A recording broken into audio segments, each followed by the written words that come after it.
sou Aldineto Miranda, sou professor de filosofia do Instituto Federal da Bahia e é com muita felicidade hoje que iniciamos o quadro Ser Humano, no qual tem o objetivo de pensar o ser humano a partir de várias perspectivas e a partir de várias temáticas. E a nossa temática de hoje é por que sofremos?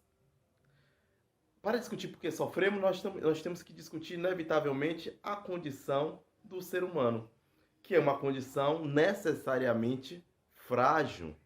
O Freud, em seu livro Mal-Estar na Civilização, ele diz que uma das causas do sofrimento é justamente a fragilidade da nossa condição física, da nossa condição fisiológica. O Freud continua dizendo também que mais existem outras possibilidades, outras questões que nos fazem sofrer, como também a dificuldade que nós temos de lidar com os nossos desejos, as nossas aspirações, o nosso eu interior, com as demandas que o mundo social nos exige. Então há um conflito entre o que eu desejo, entre o que eu quero, entre quem eu sou e as demandas e limitações da vida social. Sofremos, enfim, porque nós somos seres humanos. Quando nós discutimos por que sofremos, eu lembro da tragédia grega. A tragédia, ela sempre tem uma relação entre um estágio de felicidade, um estágio de alta felicidade e de repente a queda desse pedestal de felicidade. Essa é a visão trágica da vida que os gregos nos legaram. E vários povos antigos, vários povos tradicionais têm essa visão trágica da vida. E vocês podem me perguntar, mas Aldineto, uma visão trágica da vida, isso de alguma forma pode nos contribuir para entender melhor o sofrimento? Sim. A visão de tempo para os gregos, assim como para vários outros povos antigos, é uma visão circular de tempo.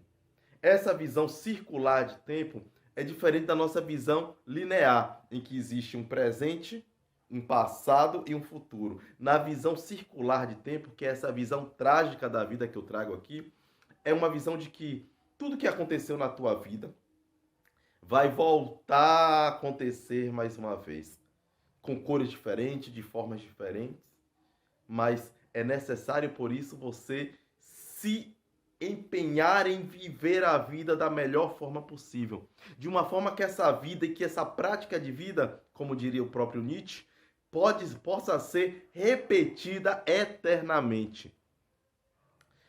O que isso quer dizer? Quer dizer o seguinte, que quando você está numa etapa de felicidade muito grande, você tem que ter cautela, porque como a vida ela é uma miscelânea de dores e de prazeres, em algum momento a dor vai advir para você. Um exemplo disso é a tragédia de Édipo. Quando Édipo nasce, o pai dele, Laio, o leva ao oráculo, que é uma espécie de intérprete dos deuses, para dizer qual seria o futuro do seu filho. O oráculo fala: o futuro do seu filho é matar o pai e casar-se com a mãe. Laio, com medo que esse destino se completasse, se fizesse, ele resolve matar a criança. E manda um mensageiro levar essa criança para uma espécie, amarrar numa árvore, né, com uma espécie de corda e tal, de cabeça para baixo, para que essa criança morresse ou de inanição, ou para que um animal o matasse, ou coisa parecida. Ocorre que esse mensageiro, ele tem pena da criança, ele se apieda da criança e leva essa criança para um outro reino, em que o rei e a rainha desse outro reino não podiam ter filhos. Entrega a criança para eles. Esse rei e essa rainha tratam essa criança, criam essa criança como se fossem filhos dele. Quando essa criança, que é Édipo, não é? Quando ele tem 18 anos, completa 18 anos, ele vai para uma taberna, insinuam que ele não é filho dos pais dele. Édipo resolve fugir da cidade, da polis, né, da cidade onde ele está, e no meio do caminho ele encontra um senhor com vestes pomposas e tal, com soldados ao lado. Ele começa uma discussão com esse senhor, acaba matando esse senhor, matando os soldados desse senhor e se direciona para outro reino. Quando depois de caminhar muito, de andar muito, Édipo ele chega em Tebas. Em Tebas tem um monstro mitológico chamado Esfinge, que está assolando a cidade. O antigo rei tinha sido assassinado e a cidade estava órfã, por assim dizer, do seu rei. E para destruir esse monstro mitológico, né, essa esfinge, era necessário decifrar o enigma, qual é o animal que pela manhã anda de 4, ao meio-dia anda equilibrada sobre 2 patas e à noite anda equilibrado sobre 3 patas. E Édipo decifra esse enigma, que é o ser humano, pela manhã quando ele é criança, engatinha e tal, ao meio-dia quando ele se torna adulto, e à noite quando ele se torna velho, né, e necessita de uma bengala, né, por isso as 3 pernas, as 3 patas. Édipo decifra esse enigma, se torna um novo rei, e ao se tornar um novo rei, necessariamente, ele se casa, né, com a rainha que estava viúva, que é a Jocasta. Quem era esse homem que Édipo matou? O pai dele.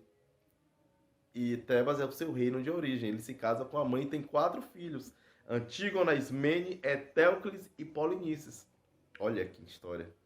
Mas Édipo não sabe disso, né? Tudo parece estar muito feliz. Quando de repente uma nova crise começa a assolar a cidade. As árvores começam a não dar frutos e tal, uma série de problemas começam a acontecer.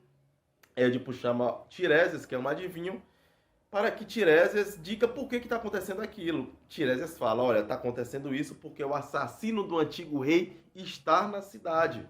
É necessário que o assassino do antigo rei seja extirpado, excluído da cidade. Édipo começa a investigar para tentar descobrir esse assassino, pois se matou o antigo rei, olha a ironia, ele pode querer matá-lo também.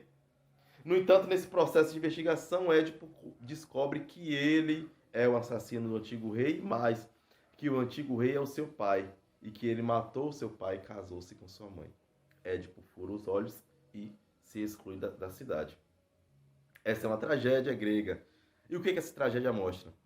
A queda de um pedestal de felicidade para a tristeza, o sofrimento absoluto.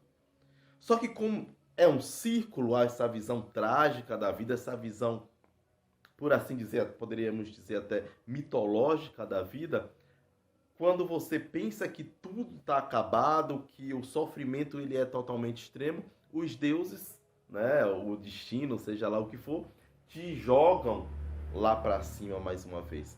Porque é um movimento circular. Qual é como eu posso dizer, qual é a lição que nós tiramos dessa visão trágica da vida, da tragédia? Podemos dizer que a lição que nós tiramos é o seguinte, que quando você estiver num estado de pessimismo constante, achando que a vida não tem mais sentido, né, este é um momento desse círculo que não para. O destino te levará lá para cima mais uma vez. Mas é necessário sempre ter cautela, porque quando você estiver numa situação de felicidade completa, o sofrimento também vai te advir. Essa é a visão trágica, uma visão circular. Né? O seu cachorro pode morrer, um familiar querido pode deixar-lhe, né? O seu namoro pode acabar, o seu casamento pode acabar. Mas também, como tudo é um círculo, você pode ter um neto, você pode ter um outro filho, você pode haver o surgimento de uma outra pessoa em sua vida. É isso, né? Viver é estar nesse binômio de sofrimento, felicidade, a todo momento. É interessante que essa visão trágica da vida não é uma visão pessimista. É uma visão que diz, é necessário você se empenhar em viver Carpe diem, aproveite o dia, aproveite o momento com todas as suas dores e com todas as felicidades que esse momento, que essa existência lhe trará. Porque o que nós temos na vida é essa existência.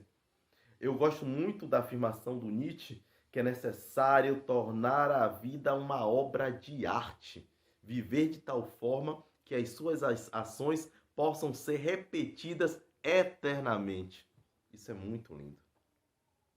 Então, gente, o que eu tenho a dizer para vocês?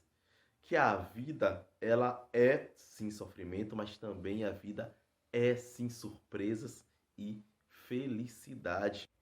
Mas há um outro tipo de sofrimento que é mais interior. É aquele sofrimento em que você percebe que não, que por mais que você tenha uma boa família, bens materiais, uma boa posição social, você não se sente completo.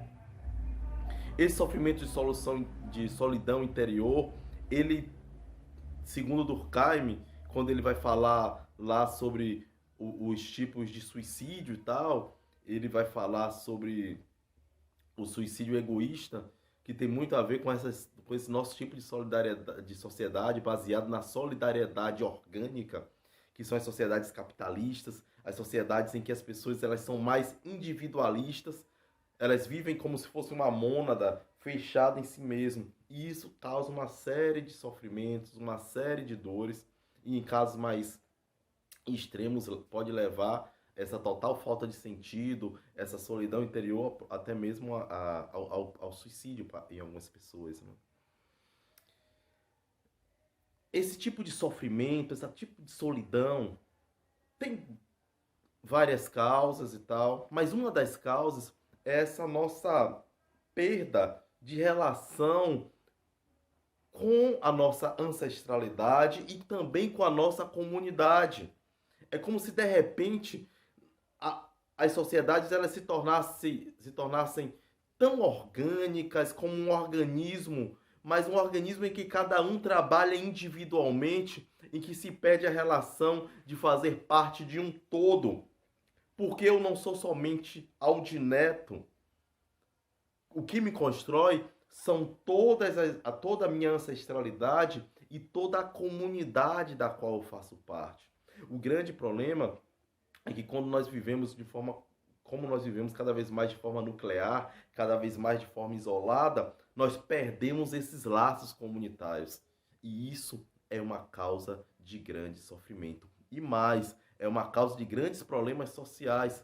Porque quanto mais individualistas nos tornamos, mais também nos tornamos com menos compaixão com relação ao sofrimento alheio, com relação à dor alheia e com relação também às injustiças sociais que várias pessoas sofrem cotidianamente. Então, nosso sofrimento e o individualismo que acomete a nossa sociedade contemporânea tem uma causa e tem efeitos individuais, mas também tem efeitos sociais. Por isso que é necessário, talvez, que nós consigamos recriar o sentido da vida, que esse sentido da vida tem que ser criado e recriado a todo momento por nós mesmos, na busca do sentido comunitário de existência, na busca da compaixão, na busca de viver aquilo que nos dá felicidade, naquilo que nos completa de alguma forma, ainda que nós sejamos sempre incompletos, porque nós somos indivíduos. No entanto, a relação com o outro, a relação com aquilo que nos faz feliz, e aquilo que nos faz feliz é aquilo que dá sentido à minha existência. Ninguém vai encontrar um sentido objetivo para a vida. Esse é o sentido da vida que serve para todas as pessoas. É necessário que nós busquemos e criemos cotidianamente o sentido da nossa existência. Vejam, mas não se tratam de eliminar o sofrimento. Pelo contrário, o sofrimento ele faz parte da existência humana. Lembrem do que o Sócrates exortava baseado no oráculo de Delfos, conhece-te a ti mesmo. Eu só conheço a mim mesmo quando eu passo por etapas tanto de felicidade quanto também de sofrimento. E mais, eu só conheço a felicidade porque eu senti o sofrimento e as dores no meu corpo, na minha pele, no meu pensamento, na minha existência. Eu não consigo reconhecer a felicidade se eu não tiver percepção do que é o sofrimento. O sofrimento ele tem uma importância na nossa vida. Por meio do sofrimento, eu não só conheço a felicidade, reconheço a felicidade, como também conheço a mim mesmo. Não se trata de extirpar a dor da sua existência. Por meio da dor eu aprendo, por meio da dor eu cresço e por meio da dor também me torno melhor. Veja quantas produções artísticas foram feitas em momentos de dor e em momentos de sofrimento. Eu gosto muito da imagem que o Rubem Alves traz, né? Quando ele diz ostra feliz não cria pérola, né? É uma areiazinha, algo assim que incomoda a ostra e tal, e ela forma aquela crosta que se torna pérola a partir de um mecanismo de proteção, mas é por meio do sofrimento que por vezes a felicidade ela é reconhecida. Então, gente, o seu sofrimento ele não é o problema na sua vida. É como nós lidamos com ele, é como nós o encaramos. E para isso é necessário que cada vez mais nós façamos o exercício de conhecer a nós mesmos, conhecer quem somos. E aí só a partir daí podemos dar sentido ao que queremos nos tornar. Muito obrigado, gente. Tenham um bom dia.